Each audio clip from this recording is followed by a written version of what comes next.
Welcome, everybody. My name is John Schreiber, and I am the CEO of the New Jersey Performing Arts Center. And we are really excited to tonight to gather two remarkable men and one remarkable woman who have led New Jersey to talk about some of the most pressing issues in our state. We are joined in their order of service by NJPAC's founder, Governor Tom Kean, who served from 1982 to 1990, Governor Todd Whitman, who served from 1994 to 2001, and Governor Jon Corzine, who served from 2006 to 2010. And I am grateful to each of these governors for their consistent support of our Arts Center. Unfortunately, due to a last-minute family emergency, Governor Jim Florio is not able to join us tonight, and we wish him the best. NJPAC prides itself on being a convener of enlightening and useful civic conversations, and we've done so many of these during the last 19 months that we've all been enduring the pandemic together. We've hosted conversations about topics that are top of mind for our community, from police reform to mass incarceration to social justice in the classroom. We've celebrated civic leaders from Kenneth Gibson to John Lewis to Martin Luther King Jr. And as we head into the gubernatorial election on November 2nd, we are honored to have these remarkable leaders on hand to offer their take on our state. I am happy to introduce you right now to your moderator for this evening, and that is David Cruz of NJPBS. David serves as senior political, I want to make sure that you got the promotion, senior political correspondent of NJ Spotlight News, the news division of NJPBS, and he anchors two of the network's public affairs program, Chatbox with David Cruz, which I really enjoy, and Reporters Roundtable with David Cruz, which is often more serious than that. So Chatbox is more like sort of Ed Murrow's See It Now. I think your version of that, you know? That's great. I'll take it. You like that? Yeah, that'll work. David has been covering New Jersey's biggest stories for almost 30 years across all media platforms. And before joining NJPBS, he reported for our neighbors across the street, WBGO and WNYC Radio, and is the former editor-in-chief of the Hudson Reporter newspaper group. I am a huge fan of David's, and the other day we were chatting, and I said, you know, you remind me of Gabe Pressman. And some of you may remember Gabe Pressman, who was a great, tough, fair New York television journalist, and David is all of those things. So David's going to lead the former governors in a conversation for about 45 minutes, and then we will open it up to questions from you. If you'd like to ask a question, you can do so at any time by typing it into the Q&A box, and you can find that Q&A box when you hover your cursor at the bottom of your Zoom screen. And if you're tuning in from Facebook, please type your question into the comments, and we'll be monitoring those as well. So with great affection for all parties involved, I turn the floor to our respected and dignified journalistic host. Mr. Cruz, it's all yours. Thanks, John. Just one programming note. We are going to be taking your questions throughout tonight's panel discussion. So as soon as you put them in, we may not grab them immediately. We may have a few of them accumulate before we get to them, but we're not going to have a traditional Q&A period at the end of this. We're just going to Q&A throughout the evening, if you don't mind. So welcome, governors. This is really a great pleasure for me to have this many governors, to talk to for an hour for a government and politics nerd like me is pretty good stuff. So thanks all of you, and thanks to NJPAC for having us tonight. I want to talk about a lot of stuff, but I want to start with the thing that, is the biggest part of all of our lives. It has impacted the very nature of our discussion tonight. The fact that we're doing this virtually is all because of coronavirus, COVID. And much of the discussion as we go into the gubernatorial campaign and its final weeks is about COVID and how this governor has handled the crisis. You're all three governors. I wonder if I could get from each of you to start us off tonight. What's the closest thing you ever had to any kind of a crisis like that, like COVID? And how do you think this governor has handled an unprecedented crisis like this? Let's start with you, Governor Whitman. I never had anything that was close to this. I Yeah. can't remember, frankly, anybody having anything close to this. I think the fact that the governor took it very seriously from the beginning is good. Obviously, there are a lot of people who hate the mandates, and what we're about is trying to protect everybody.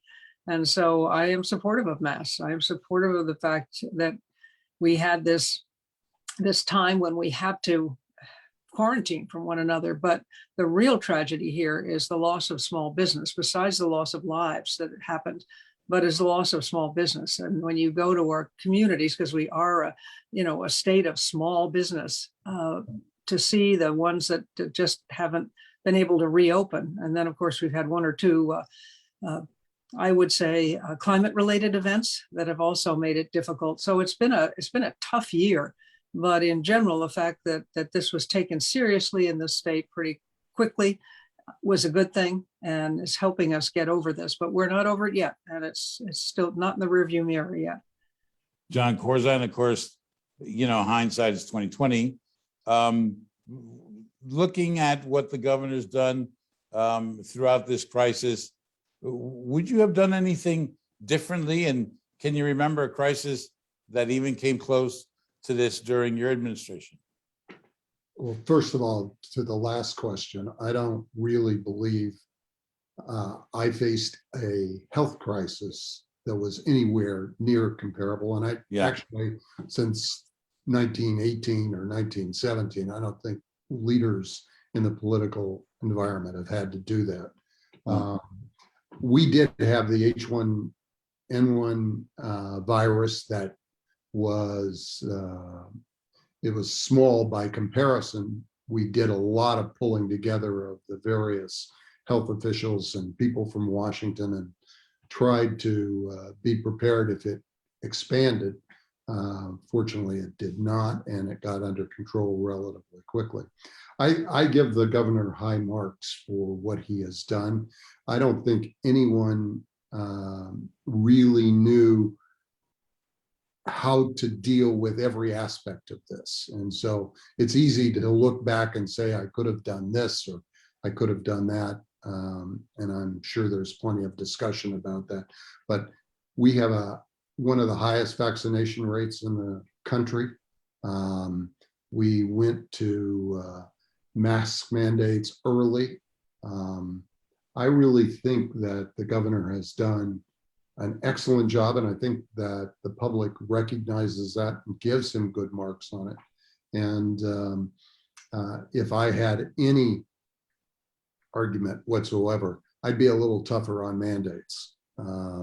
I would probably move to not have testing, but mandates the vaccination, because it's not about the individual who chooses, it's about how that individual impacts the community, where they work, where they live. And so in those instances where you had the authority, I think I would have been a little firmer on that, but I think they've gotten to pretty much the same result. So you would have mandated the vaccines without providing for the option of frequent testing? I think that particularly as we've seen breakthrough infections pick up and more broadly across society, I think that mandating the vaccines is probably a direction I would have taken for both state workers, contractors for the state, in those areas where we had the ability to do it. And I think it would have then had more ripple effect.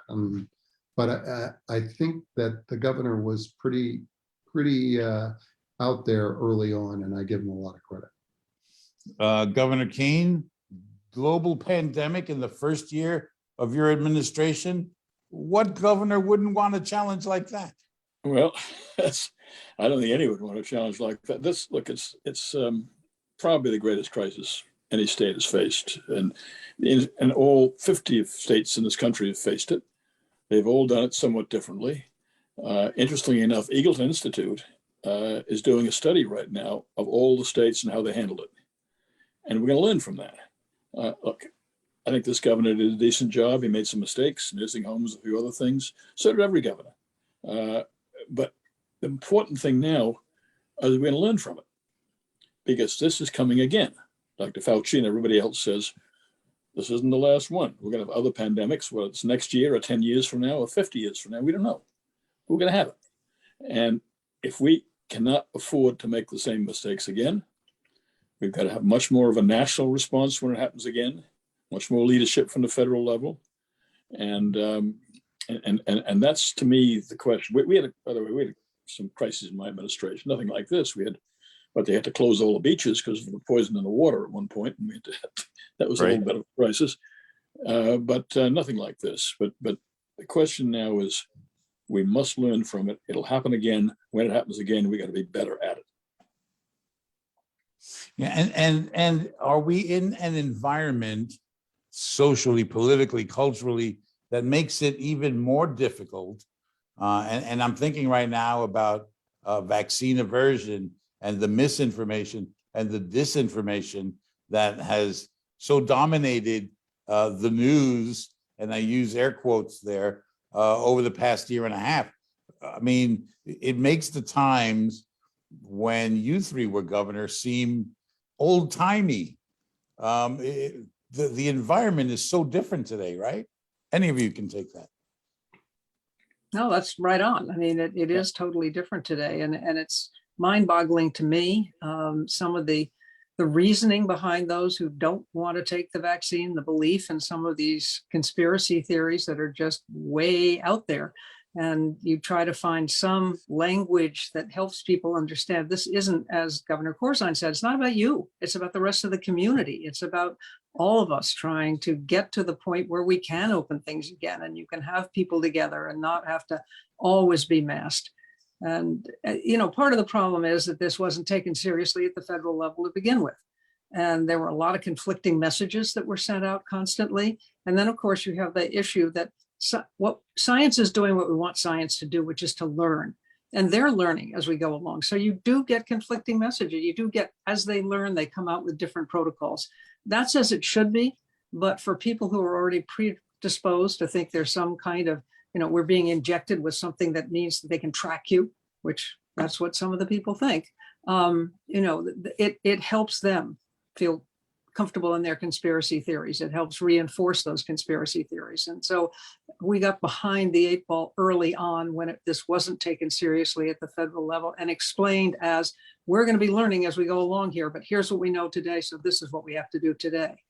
In the last pandemic, 1917, 1918, I'm sure there were many conspiracy theories too, and people who were against vaccinations and masking mandates. But now it seems there's so much more of a platform for their voices. Would you say, Governor Kean?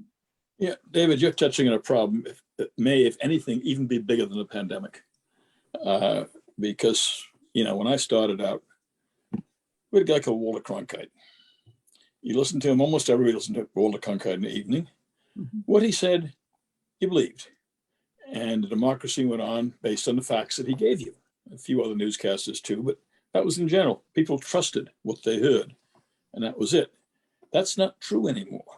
And the question I'd raise is, can you have a democracy if there is no trusted source of information? And if you worry about that, how do you again reestablish a trusted source of information? Because unless we believe the same things, unless we understand the facts, we can't go on to have the proper policy discussions. If you and I have different facts, then we're not going to get anywhere. All we're going to do is yell at each other. And that's what's happening.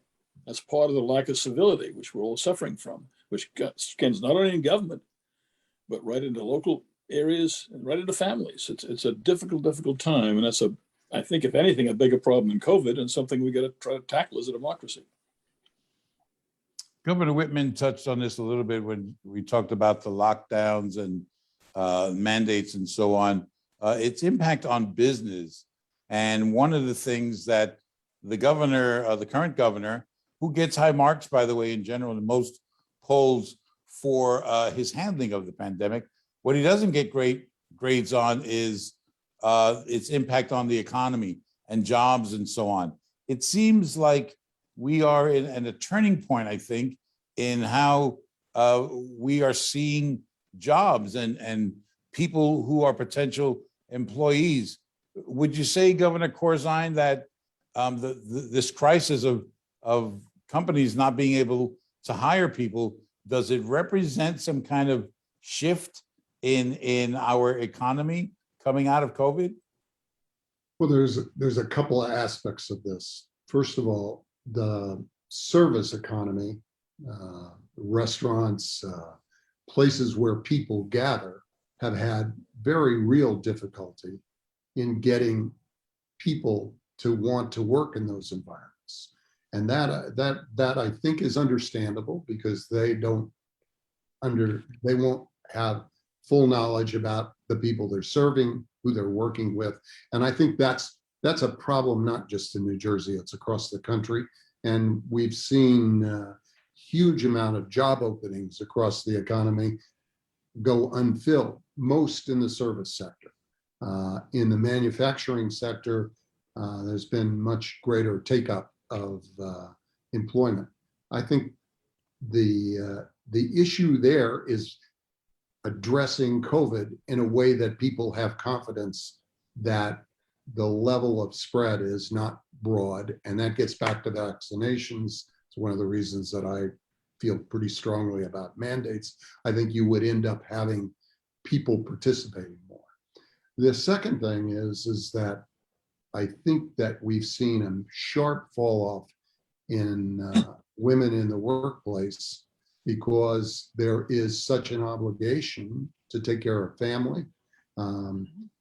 Prior to this school year, many kids were at home.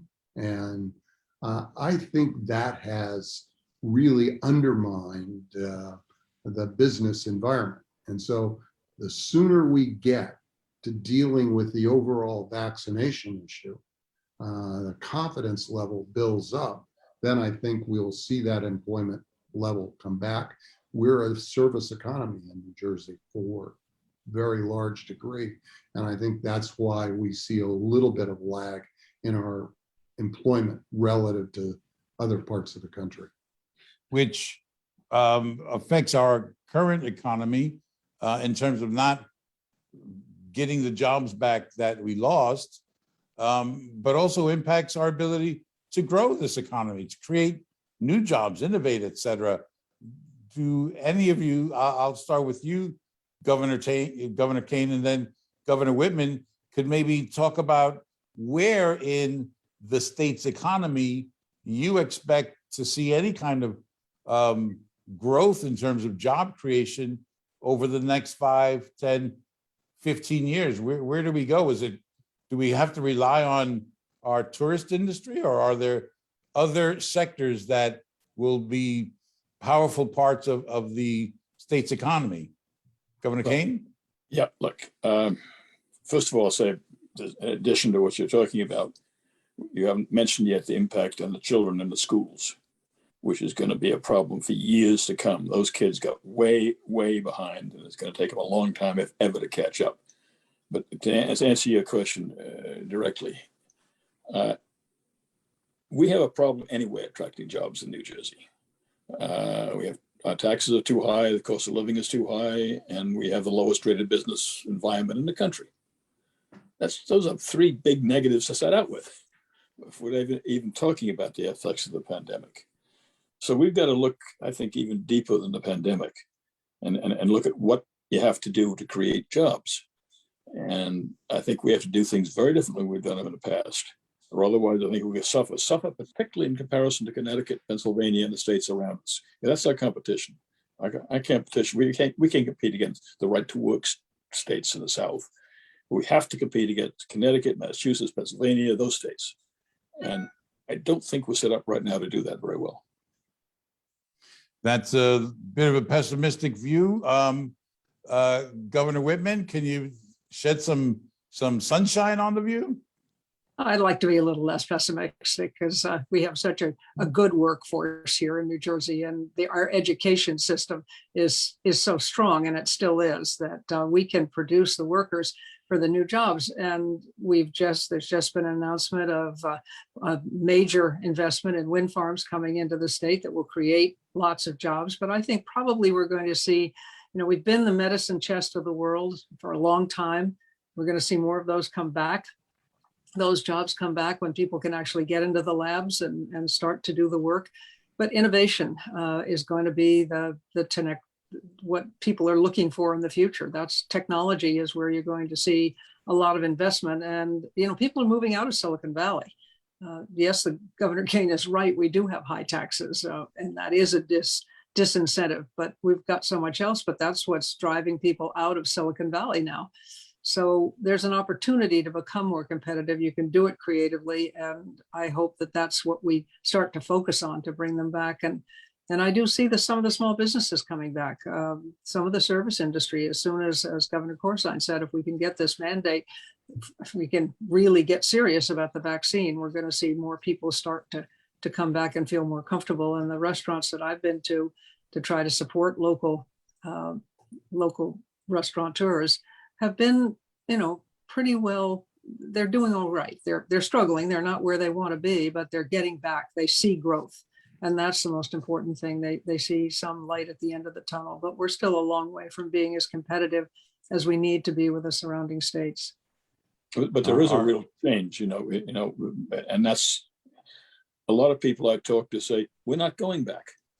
Yeah. We've been working through Zoom. We've been working whatever. We're not Right. going back to the office because we think we're doing just fine this way. And if they want to go back to the office, I'm going to find a job somewhere else. And that's going to be a dislocation, which we're all going to have to deal with.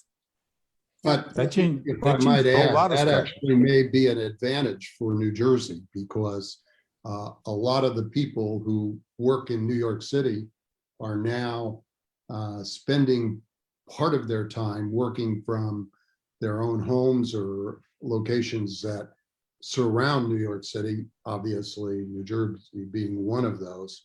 And I'm very optimistic about the fact that we have maybe one of the greatest research states in the country between the Institute for Advanced Studies and Princeton University, our great university, Rutgers and ITT. And there are so many assets that are focused on innovation in both pharmaceuticals and in technology that are here, sort of the legacy of the old Bell Labs mindset that I think has always been a part of New Jersey and is here, and I think it will keep us growing. And it's a place where people want to come, even though we do have high taxes, but our census indicates that we're growing. Our median income is right at the top of the ranks among states. And I think it's because of one of the things Tom and Governor Whitman talked about. We have the best school system in the country. It's got places that are not strong that need to be enhanced. But if you wanted to move to a state to educate your kids, not have to send them to private school, New Jersey's the place to come. It really is an incredible draw.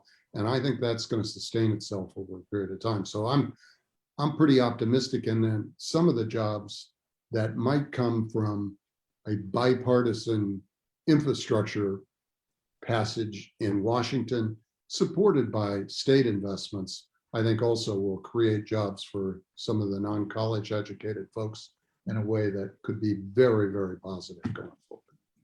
That infrastructure bill is probably a whole other hour-long conversation, I'm sure. But there is one sector that is emerging in New Jersey, and the current governor has an opportunity to say that he helped to create it, and that's the cannabis industry. and leads us to one of our viewer questions. Our viewer asked, how do you encourage the growth of the cannabis industry?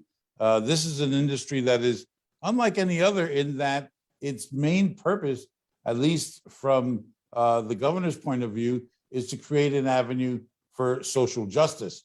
But it's also a business, so it's got to do both of those things.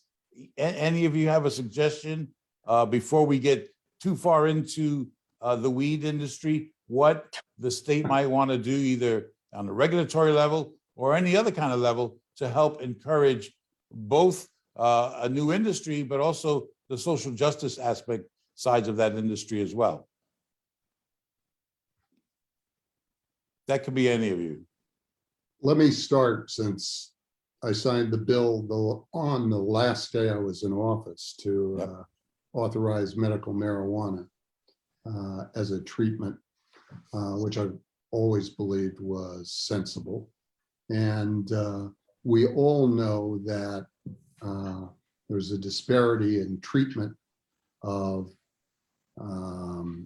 how drugs and those who have participated in the black market have been treated relative to drugs that may have applied to people with higher incomes and different social levels in different parts of society. And I think that legalizing this makes sense with very strict enforcement and disciplines with regard to people selling to underage children. Because there's a big body of science that shows it has serious impact on the formation and the development of mental capacity of young people who participate in it too early. So there are going to have to be some very strong firewalls and some very strict enforcement of those kinds of regulatory structures. Would you have signed a legal marijuana bill? I would have, with the proper framing of the regulatory structure surrounding it. Have we gotten it done right this time? Has the state gotten it right? I think they're on to the right direction, but some of this is a matter of execution, not just what's stated on the books. Right. Either you two other governors want to pick up on this? I think there are a lot of questions out there on the science. And Yeah. scientists disagree on what the effects of medical marijuana over time, and particularly children. Would you have signed a legal marijuana bill? No. Governor Whitman, you? I would have for medical marijuana, yes. Yes, medical marijuana. Medical marijuana with strong enforcement around it to make sure. But it really troubles me when you start to get into recreational marijuana and they make it into gummy bears and all kinds of things that are attractive to kids, and parents don't always pay attention. The kids get hold of it, and it does have, they're not little humans, little adults. They are different. They metastasize differently. And so you've got to be really careful. So I would have signed a bill on medical marijuana, as Governor Corzine did. I don't think I would have signed a one on recreational that allowed the broader use. I talked to the governor of Colorado, who has been legal for a while now. And he said, be very, very careful, because he said, we still don't know what to do when a policeman stops somebody who is overdosed on marijuana and the car's weaving around. So with alcohol, you have a test. You test them and you take them away. We haven't got any tests yet for this, and we don't know what to do. And those are big problems, and we've got to learn how to solve them soon, as long as we're going to have legal marijuana. All right, I want to jump around a little bit and acknowledge that Governor Florio couldn't be with us today, but he did send us a statement that he wanted us to read, which will redirect our conversation a little bit. So allow me to read this statement from Governor Florio. It says, most thoughtful citizens of goodwill will have been shocked over the majority of our democratic process as exhibited by recent actions in Washington, referring to the January insurrections. We have come to understand that the process of government is as important as the substance of public policy. We must rededicate ourselves to ensure the integrity of governmental systems, the importance of having a truly democratic, inclusive government is the heart of our system that has served us so well. In an effort to find new ideas to deal with contemporary problems, it's essential that new ideas are combined with our own ideas. We in New Jersey have a responsibility to do anything possible to maintain the integrity of our governmental process. Now, he was referring to the insurrection January 6th. I wanted to kind of broaden it a little bit to talk about and bring in another viewer question about bringing compromise to government. It seems almost like a quaint notion of, and I shouldn't say it's quaint because in New Jersey, you will still see it every once in a while in the legislature, but it's getting harder and harder for Congress, for sure, to compromise. Our viewer wants to know, how do we bring more compromise back to our government? Or are we too far gone? Tom Kean? Some cases you change people. We wouldn't have a country without compromise. And it was called the New Jersey Plan, the Constitutional Convention. And if the big states and the small states hadn't compromised, we wouldn't have a country. All the great pieces of legislation that I've seen in Washington over a long lifetime, every single one of them, with only very recent exceptions, have had votes from both parties before they were enacted. Compromise is in the heart of who we are and what we do. So we've got to bring that back if we're gonna survive. That's the second thing is we've got to start talking to each other civilly. And I think our leaders have got to start setting the right example, not the wrong example. I think we've got to find people and elect people who recognize that the person on the other side of the aisle is not evil or bad or have mental problems. They have a sincere point of view. You know, they want to express that point of view and they want to talk to you about it. And between talking to you about it, you got to get something done. Look, we had 5 Republicans and 5 Democrats in the 9/11 Commission, right? At a very difficult time in our nation's history. We found a way to get a unanimous report on a very difficult subject. All of us agreed. We put out 40 recommendations that were passed by the Congress in both parties. After the insurrection, they tried to get another such committee. Congress was unable to do it. And the reason was that neither party would accept giving equal power to the other party. And you got to do that when you compromise. You got to do that when you form a commission. And the fact that in difficult problems, the Congress now seems incapable of setting up such a commission is a real problem, I think, now and for the future. Governor Whitman, we spoke a few days ago or in the middle of last week about very much about this whole question of our ability to compromise and come together. And you put it squarely on, well, maybe not entirely, but mostly on the shoulders of the last president of the United States, Donald Trump. Has he fundamentally changed the way that we all deal with one another, not only on a personal level on the street, but in Congress, in legislatures, in city halls? Well, he certainly hasn't encouraged compromise or consensus, which is the word I use because everybody hates compromise these days. But Governor Kean's right. This is how things have always gotten done. The big things in our country, the big things that have the lasting impact have all come from a consensus built on with both parties. And what we have to do as individuals is start to support those candidates that will stand up for that. Start to ask our candidates, where are you on these issues? I mean, do you believe in the Constitution? Do you believe in the rule of law?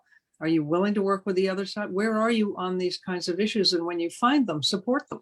Because as I think we also touched on the other day, part of this problem is us, because for a long time, people weren't voting in primaries. 10% of those eligible to vote in primaries voted. And that meant you had the people who were the most partisan, And they started driving that wedge, making, and you can blame it on a lot of people in Washington, go back through history to find where things started to go so wrong, but we let it happen. But there are ways to get together. There are ways to talk to one another. There are ways to understand the other point of view. It is a question of listening. It's a question of hearing too, and according a dignity to the other person, even though you may disagree with them violently, but try to figure out why do they feel that way? What is it that's driving them? I co-chair the Institute for Civil Discourse with Tom Daschle, and we've done a lot of work on how to help legislators around the country, particularly in state legislatures, but also in the federal government, how to reach consensus on certain points, how to break down some of these bigger issues to find the places where they can agree. And that's, I think, what we have to do. We have to start breaking down the big issues and pulling out their pieces where we can find the common ground, because there always is common ground. If we can get beyond the political pressure to do everything in a partisan fashion, and remember, particularly every elected official, that they took an oath of office to the Constitution, not to their political party. Jon Corzine, you could run for governor again if you wanted. A little old over here. We might. How do we get do all people to that be campaign. a little kinder and gentler in our political discourse? Well, both the governors spoke about very important issues. Consensus, compromise has to be a characteristic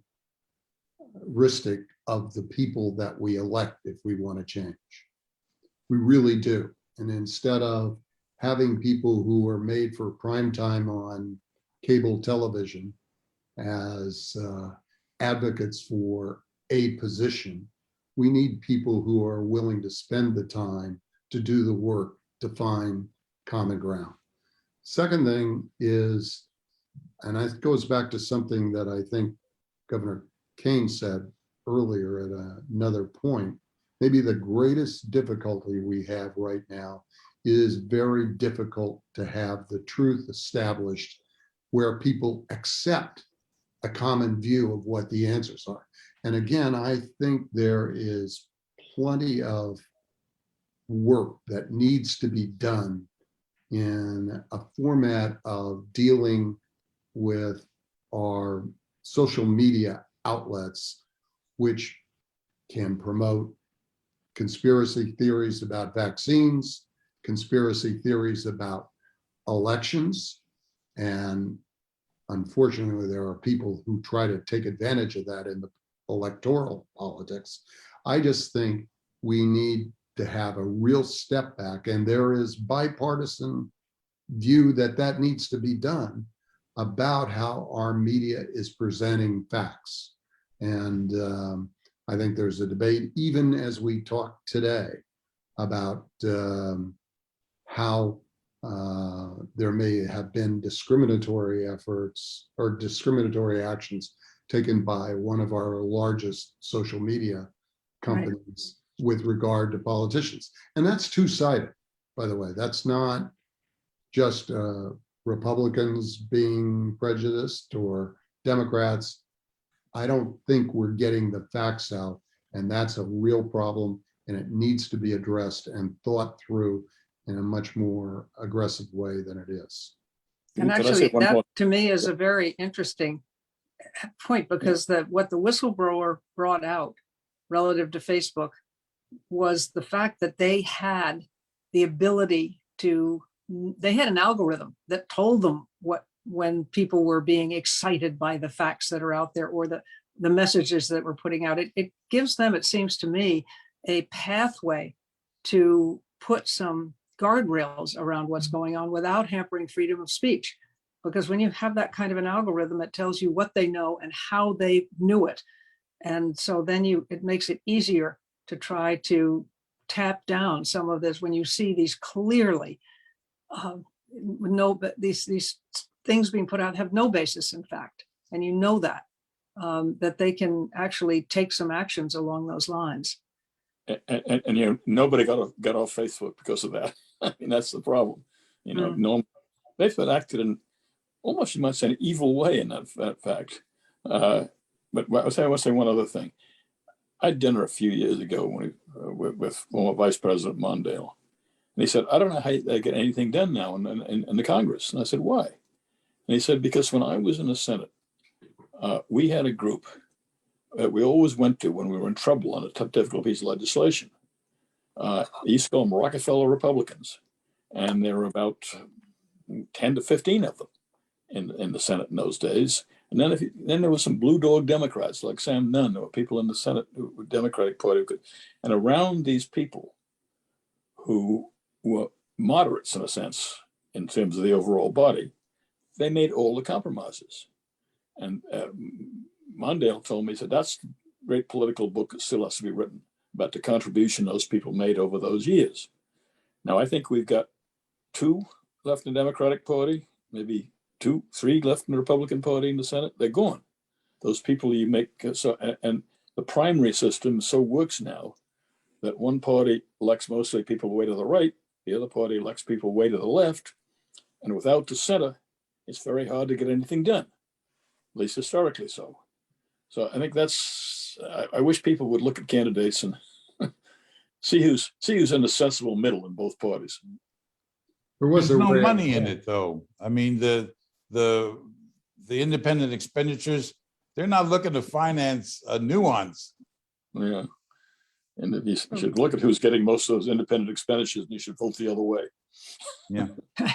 By the way, there is a ray of hope on this subject, though. And there were 17 Republicans and a whole host of Democrats that fought for this infrastructure bill. And it should have been an easy compromise, but nothing is easy in Washington. And that's one that has actually worked. And there are others that are out there. And one of the things that I think the other 2 governors have mentioned, we need to find those areas where we could actually get something done. And there, I think leadership should encourage it at the highest levels in each of the parties, as opposed to pushing people apart in some of the instances that I've seen, both as a senator when I was there, but also I think it's gotten more extreme. Well, there is the Problem Solvers Caucus, which is good news. I mean, the Problem Solvers Caucus has an equal number of Republicans and Democrats in the House and in the Senate, and they've agreed to work together. And when 2/3 of them take a position on something, that they'll vote as a block. And when things are as close as they are today, they can have a lot of influence. As we see right now, it's 1 or 2 senators that are having a huge amount of influence on the infrastructure bill. So we need to support those people. We need to get out there and make it clear that we as Americans want to see some progress and want to see people working together, and support those candidates that do. And Governor, when you were in the Senate, the leadership, Republicans and Democrats, met together, usually I understand 3 times a week on a regular basis to try and work out what the problems were. My understanding is, a senator told me this, my understanding is that the leadership of the United States Senate has not met once yet this year. Now that's outrageous. It's very telling as well. I believe that is one of the greater sources of why we have not been able to find that together. Now, Tom, you would appreciate this probably better than anybody in the country, but post 9/11, the country truly came together for common purpose. We did in Congress, and we did across the country for a number of years until some of the tough issues started pulling us apart. But even as late as the Great Recession, there was greater ability to get people to sit down and compromise, as I think the competitive instincts have pushed us farther and farther apart. So let me get each of you to kind of chime in on this governor's race, because it's the top of the political agenda, at least here in New Jersey. if not across the country, whereas, you know, there are just 2 gubernatorial elections and everybody wants to read all the tea leaves that come out of that. So let's talk about the New Jersey election, which evidently a new poll out today finds is tightening up into the single digits. Let me start with one of the Republicans here, and you can be as partisan or bipartisan or nonpartisan as you want. How is this race going? Governor Whitman, are you a Chitterelli supporter, or do you think this party has gone too far to the right? Well, I'm worried about the party overall, the Republican Party, and unfortunately it has come down and we see it in the state itself. But I think it's going to be a very close election. Obviously, the focus, and we all hear it every time, we all know turnout is key. But I think this one more than in any other, because I believe even though the Democrats have a 1 million registration advantage over Republicans, they're not that motivated.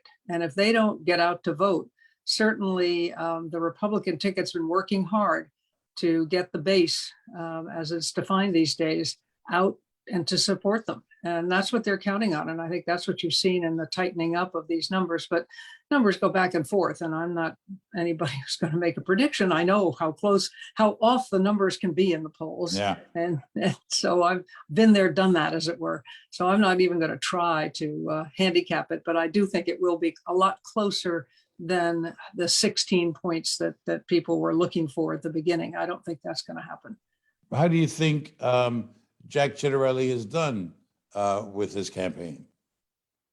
Well, I think he's certainly been able to, he's motivating the base, and that's what he's counting on. And I think what we're seeing is that he's being able to do that. He's reaching out to them. He is, every governor has vulnerabilities. There's just no question. You can't, as governor, well, actually, you can't, nobody can make every decision that everybody loves. You're always going to have people that don't appreciate what you're doing or don't like or discomforted by a particular decision. And so there are always things that you can pick apart, and he's doing that fairly directly, but he is also making those base appeals to the Republican supporters, and they will turn out because they do vote. Tom Kean, there was some criticism that he had tacked to the right to appeal to the base, which is evidently more Trumpian than we thought. Have you seen that? Has he tacked to the right? And in general, how do you think he's done? I haven't seen it that closely. I've known Jack Chitterelli for a long, long time, and he's a good legislator. He's a decent, thorough New Jersey guy. At least everything about him is New Jersey. And I think he'd make a good governor. I think he is into some of the issues that I care about. I think he would do something about taxes. I think he would do something about the cost of living. I think he could attract some business to the state that nobody's been able to attract for some time. So I'm, I have nothing against Governor Murphy. In fact, I like him personally. He's been a friend for a long time, and I do like him. But I'm going to vote for Chitterelli. Jon Corzine, is there an enthusiasm gap among Democrats? I think Democrats in general have an issue with getting enthusiasm post-presidential election. We have the off-year election process, and you see a very significant fall off from the numbers. I mean, it's almost 1/3 or even a little bit more fall off from a presidential election. And a high proportion of that is in the Democratic base, which is enthusiastic about voting in a presidential election, less so in some of the state elections. And so that, I think, tends to hurt in that off-year election. I have a little personal experience with that. But it is, it's a reality, and I agree with Governor Whitman. I think this thing closes, which it typically does as we get closer to the election. But I think the governor has done an outstanding job, as we talked about earlier, on balance with regard to COVID, which is the most important thing in people's lives right now. And I think that the state has moved forward on a lot of ways, particularly in areas of social justice, environment, and ways that I think will sell well with the broader public. And I look for Governor Murphy to do really well. I'm a little bit biased. He is a friend of mine. I've known him probably 25 years, and I think he's doing a great job, and I think he will continue to. Did you guys ever share a cubicle at the old job? Everybody shared a cubicle at Goldman Sachs. We're too cheap to have offices. Another thing that has come up in this campaign is some criticism of Jack Ciattarelli for not hitting a staple New Jersey issue, which is taxes. And then for most folks, that means real estate taxes. We're among the most taxed states in the country. But nobody seems to have really nailed that issue. We've got a couple questions in our Q&A here from folks who want to know, what can you do to bring my taxes down? Since neither or none of you is running for governor again, you can give a really straight answer to how you're going to cut people's real estate taxes. We'll start with you, Governor Kean. Look, that's the most serious problem. And real estate taxes are only part of it. The overall cost of living in this state is the highest in the country. And you cannot continue to attract jobs or keep taxes down. We are losing people, and we're losing people with money. We're not losing population, but the people who are coming in, moving into the state, have maybe 1/5 the weight of the people who live moving out of the state. And so what happens? Therefore, we're missing a lot of money. How do you get the money? Well, you increase taxes because you don't have any options. The reason I'd like a change around is I'd like a governor who goes in there and says, look, we have got to attract people to the state who have wealth. We're not against millionaires. We want more of them in New Jersey because if they pay more taxes, we pay less. That's what other states do. You got to compete with, say, the neighboring states. You got to attract jobs. When I lowered taxes when I was governor, and some other things to help the business community, we had 750,000 jobs move into the state. 750,000 jobs. You know what that meant? I mean, I could lower taxes, and I could do a lot of other things too, because I had the money to do it without increasing the cost of living in New Jersey. I'm not saying people can do it on that scale again, but I am saying that you can do it. But until you start having surveys that stop saying New Jersey is the most expensive state to live in the country, and say we have the worst business climate in the country, until those surveys stop coming out, we're going to lose jobs and lose revenue and keep on increasing taxes. And if we keep on doing that, we can't survive. Simply can't survive as a state. Christy Whitman, grow our economy, cut our taxes now. Well, I did. I mean, I ran on it and applied for them, and I did it in the time frame that I said I'd do it. But I also did something else. I cut government spending, because you really can't cut taxes dramatically and not cut some of the spending, at least until you start to revitalize the economy. And then we took a number of steps to make it more business friendly and to encourage that. But the other thing we have to do is we have to look seriously at all the layers of government we have in this state. I mean, one of the problems with property tax is every single community insists on having their own fire department, their own first aid department, even though they may be right across the street from one another. And trying to get shared services has been a constant battle. And I think that we have to recognize that. And that's a way we have to go if we're going to have to start to drive down these property taxes, because when you have to have all those services, then you're going to have to pay for them. It will sometimes take, 3, 4, 5 generations to have that kind of consolidation. I'm something of a history buff now. As you get older, I think you become more of a history buff. But just looking at my county, Hudson County, there used to be, from where I live to the end of the peninsula here, 6 different townships. And now, it's Jersey City and it's Bayonne, but there's all of these townships. I think of towns down the shore, where their town's population, 6,000, they've got a chief of police, they've got a Right. superintendent, et cetera. I mean, how do you, that's got to be a cultural change, doesn't it? Jon Corzine?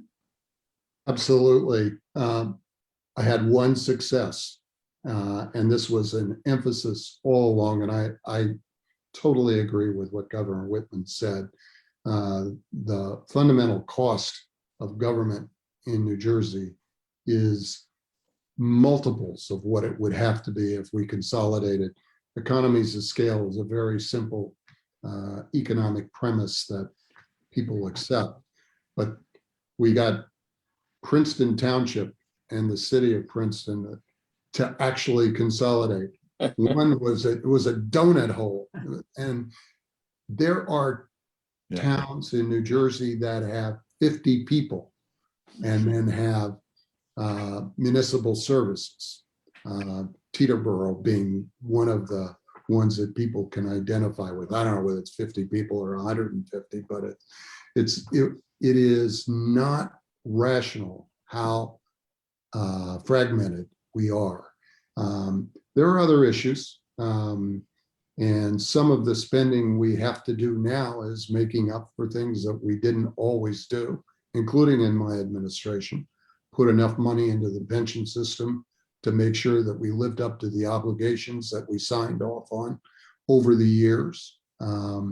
There are real social needs. While we are the highest income state in the country, or very, very close to the top of that, we also have a very barbell society. There are very large pockets of poverty in our state, and those issues need to be addressed. And it's hard to turn your back on school systems that don't have the resources to be able to educate their kids to get access at it. And those are the challenges that I think all of us, it's governors and people who have tried to lead this state in a positive direction, have had to struggle with. And they come out with slightly different answers, but it takes people of goodwill to recognize some of these things. One of the most obvious, though, is consolidation. And there would be a lot of money saved on real estate taxes across the state. Yeah. We have just a few minutes left, and I wanted to pivot again to the other pandemic in our world, and certainly in our country, is the realization now that we have been living in a world that has been unjust to a great portion of our communities for generations, for hundreds of years, literally. Black and brown people in this country have faced institutional racism that has made it impossible for there ever, at this point, at this rate, for there to be parity among the races economically, socially, educationally, in terms of healthcare. Of course, these problems existed during all of your administrations, but have we, in your mind, governors, hit the tipping point where we have to acknowledge where we have been as a country and where we still remain in terms of how we fundamentally look at one another based on the color of our skin and our ethnicity and our incomes? Well, if there's any good news from the pandemic, I think it's what it has brought this issue to the forefront. The disparity in healthcare and the extraordinarily the uneven impact that COVID has had on communities of color that have been left behind, mostly because they haven't had the access to the healthcare to put them in a position to be able to deal with what's coming at them with COVID. And they don't have access to getting the kinds of shots and everything that they need. I think the administration in Washington now is really focused on that and making a real effort to ensure that we get those, they get the vaccines out, get the shots out to those communities that are underserved. And we have to understand that it's not just in healthcare, it's in every aspect of life. There are those environmental justice areas where we have located facilities that are polluting in communities that didn't have the wherewithal, the political clout, or the money to push back on them. We're starting to have that conversation now, and that is a good sign. So I think we are at a point where we're now going to recognize and stand up and start to deal with it in this, federally and in the states. Governor Kean, you were a guy who ran and got, for a Republican particularly, a disproportionate number of Black votes and Latino votes and immigrant votes. You are the unicorn in your party. Chris Christie might have approached your numbers in that regard, but no one since. How do you come to face with this changing world? Well, look, Paul Robeson used to sing a song, "We are climbing Jacob's ladder. Every rung goes higher and higher." And you just got to deal with it. You got to face it and deal with it. We have the most segregated schools in the country here in New Jersey. Do people know that? I don't know if they know it or not. I think they do. But why aren't we doing something about it? And why haven't we done something about it? I've been interested in these issues most of my life. I marched with Dr. King. I think the reason I did 60% of the African-American vote in the state and carried cities like Camden and Newark was because they knew that. The African-American community knew that and knew that I was with them and trying to work on these issues step by step. And we made some good steps forward. I appointed more Blacks to higher office than not only in any governor in history, than all the governors in history combined, for instance. We divested from South Africa, which was a moral sin at that point. In fact, we were doing business with the apartheid state. A lot of things like that. But the African-American community knew that. We worked together. We didn't work apart. And we started to move up the ladder. We have a long way to go, but we've got to do it together. We can't hate each other in the process. We've got to work with each other. And I happen to be an optimist in that area. I think we can work together, but it's going to take some humility on both sides, I think. And it's going to take some forgiveness. And it's going to take some conscience, and it's going to take a lot of things that we need to have as people in the country. But I think we are moving in the right direction.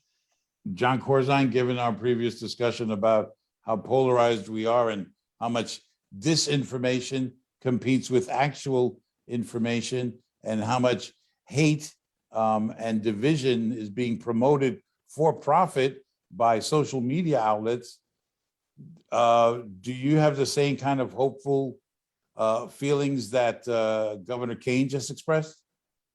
I do, because I think younger generations have accepted the diversity as being a real positive in our society in a way that I don't necessarily think was as broad-based when I was growing up.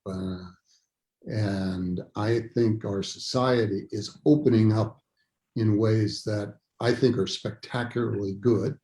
I think there is a recognition of issues that need to be dealt with, whether it's in the criminal justice system, where there's real talk on both sides of the aisle with regard to addressing it.